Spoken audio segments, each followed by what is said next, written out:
పశ్చిమ గోదావరి జిల్లా పాలకొల్లు నియోజకవర్గం సొంత గ్రామంలో అగరతిపాలెం సభ్యత్వం నమోదు కార్యక్రమంలో పాల్గొన్న మంత్రి నిమ్మల రామానాయుడు స్వయంగా మంత్రి ఇంటింటికి తిరిగి సభ్యత్వం నమోదు చేయించడం జరిగింది.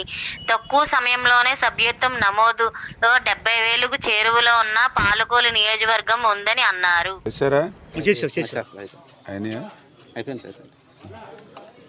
ఇచ్చాడు మా డబ్బులు ఓకే ఓకే అమ్మా. ఇప్పుడు మళ్ళీ కొత్త కార్డులు ఇస్తాం. ఓకే అమ్మా. బాగుందా ఆరోగ్యం? అదిని ఆరోగ్యం బాగుందా? బాగుంది. కూర్చోమ్మా, కూర్చో, పర్లేదు. అంటే ఇంతకుముందు ఇల్లుకి నేను ఉందా మీకు? ఇది ఉంది కదండి. మరి ఎవరెవరమ్మా మీ ఇల్లు? ఇంకెవరన్నా? నీకు 2 సంవత్సరాల పాటు హ్యాపీగా 100 రూపాయలు అన్ని రకాలుగా రక్షణగా ఉంటాం మేమంతా. హాయ్. అక్టోబర్ 26వ తేదీన ఆంధ్రప్రదేశ్ రాష్ట్ర వ్యాప్తంగా మరి మొదలైనటువంటి తెలుగుదేశం పార్టీ సభ్యత్వ నమోదుకు విశేషమైనటువంటి స్పందన ప్రజల నుండి లభిస్తున్నటువంటి పరిస్థితి. దానికి ఉదాహరణే ఏదైతే ఈ యొక్క 20-25 రోజుల్లోనే మరి 46 లక్షల పార్టీ సభ్యత్వాలని ఒక్క ఆంధ్రప్రదేశ్ రాష్ట్రంలో నమోదయ్యానంటే మరి ప్రజల నుంచి ఎంత పెద్ద ఎత్తున స్పందన. అందులో కూడా ప్రత్యేకించి ఇప్పుడే నేను చూస్తూ ఉన్నాను. ఏదైతే మన పాలకొల్లు నియోజకవర్గంలో కూడా మరి ఈరోజు ఇప్పటి వరకు చూసినట్లయితే 67,430 మరి ఈ యొక్క 20-25 రోజుల్లో మా నియోజకవర్గంలో నమోదైనటువంటి పరిస్థితి. ఏ ఇంటికి వెళ్ళినా కూడా ప్రజలు ఆదరిస్తూ, ఎందుకంటే రాష్ట్రం ఇంత కష్టాల్లో, ఇంత ఇబ్బందుల్లో, సమస్యల్లో ఉన్నప్పుడు 14 లక్షల కోట్ల అప్పు ఈ రాష్ట్రం నెత్తి మీద ఉన్నటువంటి స్థితిలో కూడా అన్న మాట ప్రకారం 4,000 పింఛను, అది కూడా పాత 3 నెలలు కలిపి అంటే 7,000 రూపాయలు అక్షరాల మా గుమ్మం దగ్గర, మా గడప దగ్గర 1వ తేదీన ఒక పెద్ద పండుగ మాదిరిగా మాకు అందజేస్తున్నారనేటువంటి ఆనందం, సంతోషం ఆ వృద్ధులు, వితంతుల్లో కనిపిస్తున్నటువంటి పరిస్థితి.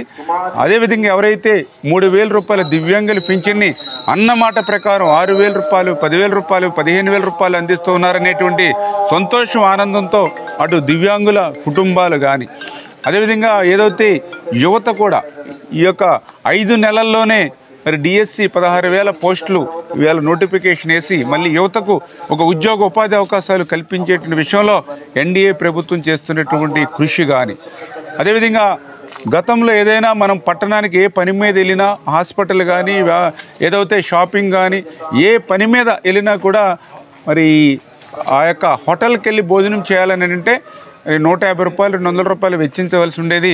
అటువంటి 5 రూపాయలకి అన్నం పెట్టేటువంటి అన్నా క్యాంటీన్ని ఈవేళ ఆంధ్రప్రదేశ్ రాష్ట్రం అంతా కూడా ప్రారంభించినటువంటి పరిస్థితి.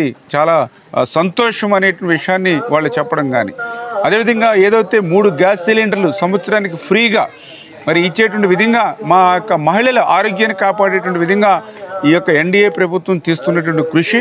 వీటికి మించి ఈవేళ ఏదైతే ఒక రాజధాని నిర్మాణంలో కానీ, పోలవరం నిర్మాణంలో కానీ, అదేవిధంగా గత 5 సంవత్సరాల్లో తరలిపోయి ఇతర రాష్ట్రాలకు వెళ్ళిపోయినటువంటి పారిశ్రామికవేత్తలను మళ్ళీ ఈ రాష్ట్రానికి తిరిగి తీసుకొచ్చి ఈ ప్రభుత్వం పనిచేసేటువంటి విధానం ఏదైతే ఉందో వాటన్నిటితోటి కూడా ఈవేళ ప్రజలను మెప్పించడం ద్వారా ఈవేళ సభ్యత నమోదు కూడా ముందుకొచ్చి ఈవేళ ప్రజలందరూ కూడా సహకరిస్తూ ఉన్నారు. ఖచ్చితంగా రేపు రాబోయేటువంటి రోజుల్లో కూడా తెలుగుదేశం పార్టీ ఎప్పుడు కూడా ప్రజల పక్షాన ఆ రోజు అన్న ఎన్టీ రామారావు గారి దగ్గర నుంచి ఈరోజు చంద్రబాబు నాయుడు గారి వరకు కూడా పనిచేస్తూ ఉంది. ఈవేళ ఏదైతే సభ్యత నమోదు ద్వారా ఆ యొక్క కార్యకర్తలు అవనివ్వండి, వారి కుటుంబాలకు సంబంధించిన వాళ్ళు మరి సభ్యత్వం అనేటువంటి ఎవరైనా సరే ప్రమాదవశాత్తు చనిపోతే వాళ్ళకి 5 లక్షల రూపాయలు ప్రమాద బీమా ఈరోజు సాయం అందించడమనే కాదు, ఎవరైతే కార్యకర్తలు మరి తల్లిదండ్రులను కోల్పోయినటువంటి పిల్లలు ఉంటే వాళ్ళకి ఉచితంగా ఎల్కేజీ నుంచి పీజీ వరకు కూడా ఎన్టీఆర్ మోడల్ స్కూల్లో ఉచితంగా మరి విద్యను ఇవ్వడం కానీ, అదేవిధంగా బసవతారకం క్యాన్సర్ ఆసుపత్రి ద్వారా మరి ఏదైతే వైద్యం సాయం అందించేటువంటి విషయంలో కానీ, ఇట్లా మానవత్వంతో ఏ పార్టీ కూడా పనిచేయనటువంటి విధంగా జాతీయ రాజకీయాల్లో కూడా చూడటువంటి విధంగా తెలుగుదేశం పార్టీ ఈరోజు అనేకమైనటువంటి కార్యకర్తల సంక్షేమ నిధిగా పనిచేస్తూ వెళ్తుందనే విషయాన్ని కూడా ఈ సందర్భంగా మీ ద్వారా కూడా తెలియజేస్తాను.